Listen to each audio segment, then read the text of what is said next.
Bonjour, on se retrouve aujourd'hui dans une vidéo sur l'usage autochtone de certaines plantes dans le domaine de la chasse et de la pêche.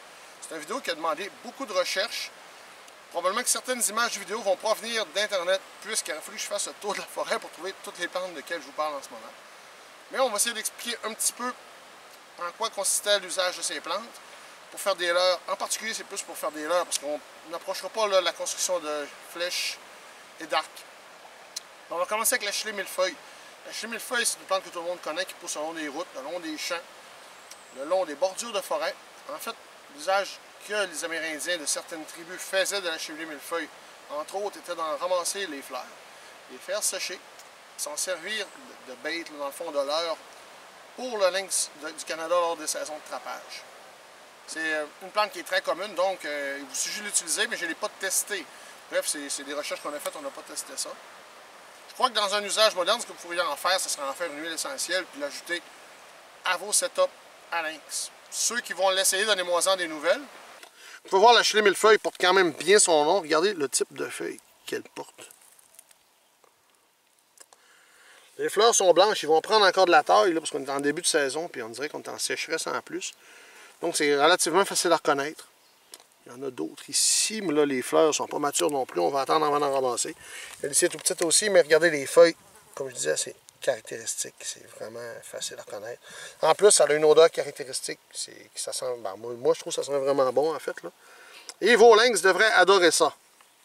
Comme les lynx adorent la chilée millefeuille, ce serait une expérience à faire si les chats domestiques aiment ça aussi, si on pourrait remplacer l'herbe à chat par ça. Malheureusement, je suis allergique aux chats, je ne le testerai pas moi-même. S'il y en a qui le testent, dites-moi là, merci. Il y a aussi les racines de Clintonie boréale qui peuvent être utilisées afin d'attirer l'ours. Puis certaines écritures anciennes que j'ai trouvées faisaient mention qu'ils frottaient ces racines-là après leur piège afin de donner une odeur qui va attirer l'ours. J'ai encore une fois pas testé cette méthode, mais la Clintonie, il y en a vraiment partout. En fait, c'est un bon insecticide aussi. Vous pouvez utiliser les racines pour attirer l'ours.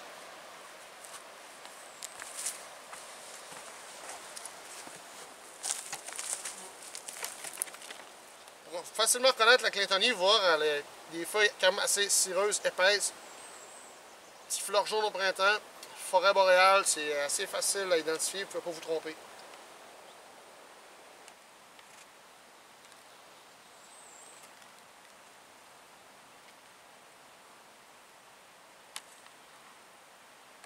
Tout le monde connaît le peuplier baumier. En fait, celui dont les bourgeons sont extrêmement collants au printemps. Vous pourriez utiliser ces bourgeons-là, en faire une décoction avec, ou même une huile essentielle pour attirer le castor, le rat musqué et même le raton laveur. Malheureusement, actuellement, il n'y a plus de bourgeons. On est un petit peu tard en saison, on ne va pas vous le montrer, mais bon, c'est un arbre facile à identifier, tout le monde le connaît. On vous avait présenté l'année dernière le méric baumier dans une autre vidéo. Le castor mange les fruits du méric baumier. Donc, vous pourriez utiliser les chatons du méric mélangés à autre chose encore une fois pour vous confectionner un leurre olfactif pour attirer les castors dans vos trappes. Moi, je sais pas, on pourrait, par exemple, unir ça avec des bourgeons de peuplier et peut-être du castoreum, huile minérale. Je dis ça comme ça, je n'ai pas testé. Mais c'est des usages autochtones de plantes qui ont été utilisés depuis des millénaires en Amérique. Encore une plante qu'on vous a présentée dans une autre vidéo, c'est-à-dire le sumac vinaigrier. Le sumac vinaigrier, si vous le faites bouillir, vous allez teindre vos pièges avec ça. Ainsi, l'écorce d'érable rouge peut être utilisée pour la même utilisation. Donc, dans un trapage, entre guillemets, plus moderne, vous teindre vos pièges d'une façon naturelle, le sumac vinaigrier et l'écorce d'érable rouge, bouillie dans l'eau avec les pièges, c'est une solution écologique très efficace pour teindre les pièges. Encore une utilisation ancestrale qui était mentionnée de cette méthode. Bon, c'est ça la fleur du sumac vinaigrier. Vous utilisez cette partie-là pour noircir les pièges, en fait. Là, ils sont petits un peu, pas mal même. Là, on est en début de saison, il y en a même des verts encore. Donc, laissez-les grossir, ils vont venir noirs. Vous allez pouvoir faire noircir vos pièges avec ça. Puis, vous faire une sumacade, allez voir dans l'autre vidéo dont on en a parlé. Je vais mettre le lien dans la vidéo. Une méthode qui est plus ou moins applicable de nos jours, puisque la pêche au filet est interdite, on va quand même en faire mention.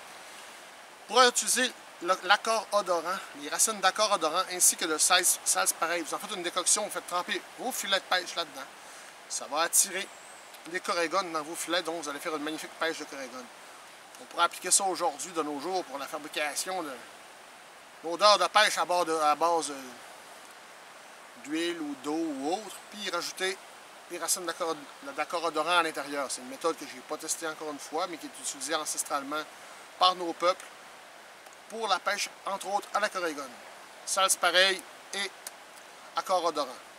L'accord-odorant peut aussi être utilisé comme leurre pour le castor, le rat musqué et le raton laveur. Donc, c'est encore une autre possibilité pour vous pour attirer vos bêtes dans vos setups avec l'accord-odorant. Évidemment, les pommes, c'est bien connu, hein? Les rats musqués aiment les pommes, entre autres, les rats musqués. Donc, vous pouvez utiliser les pommes, l'essence de pomme, le jus de pomme, l'huile de pomme, afin de vous fabriquer un leurre à rat musqué. C'est aussi des usages autochtones qui ont été mentionnés dans l'histoire.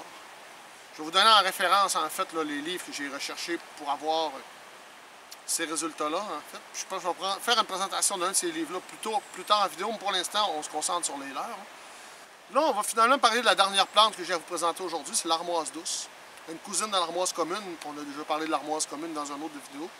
Je n'ai pas trouvé beaucoup de détails sur l'armoise douce. Je sais que l'armoise douce était utilisée comme apport, en fait, pour leurre, pour attirer divers rongeurs. J'imagine que ça pourrait être bon pour le rat musqué et même le castor. J'ai pas trouvé d'informations sur ça.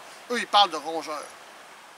J'imagine que vous pourrez le tester. Les gens qui vont tester ces leurres-là, s'il vous plaît, faites-moi en mention. Si vous aimez la vidéo, n'oubliez pas les pouces en l'air, abonnez-vous à la chaîne, puis suivez le contenu parce qu'il va y avoir beaucoup de contenus plus différents les uns que les autres dans les prochaines semaines. Merci!